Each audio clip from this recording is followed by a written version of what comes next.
Bonjour.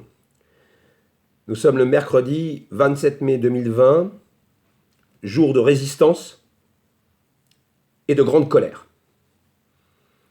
Hier, mardi, a eu lieu une manifestation organisée par les intermittents de la restauration et de l'hôtellerie en lien avec les intermittents du spectacle, formant ainsi la grande famille des intermittents de l'emploi, de ceux qui sont en contrat déterminé dit d'usage. Cette manifestation pacifique a duré un quart d'heure et a eu lieu dans plein de villes de France, à savoir Lyon, Rouen, Limoges, Nice, Cannes, Chalon-sur-Saône, Dijon, Rennes et à Paris, sur 2 grandes places, la place du Trocadéro, il y avait 250 personnes, et la place de la République, il y avait une centaine de personnes.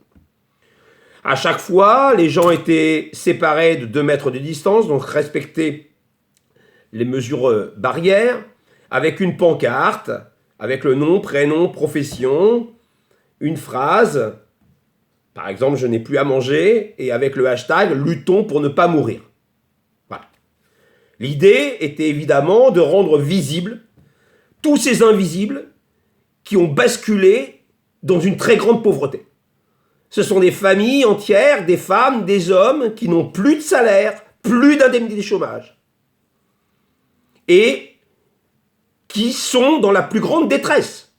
Bon. Eh bien, les policiers de la République française, donc sous ordre de M. Castaner, ont été envoyés notamment en place du Trocadéro à Paris pour verbaliser 85 d'entre eux, avec 135 € d'amende. Donc ils ont récupéré 11 475 € sur le dos de ceux qui n'ont même plus 1 euro pour se payer à manger. On est d'accord. Bon. C'est simplement monstrueux. Et dans un autre temps, on autorise donc le Puy du Fou, avec des milliers de personnes qui vont être concentrées. Là, je rappelle que c'était 150 personnes, il y a des photos qui le prouvent. C'était à 2 mètres de distance. Manifestation pacifique de un quart d'heure. Et donc ce sont ces gens-là qu'on criminalise, qu'on punit encore. Eh bien, sachez que, évidemment, notre colère ne peut être qu'à la hauteur de leur ignominie,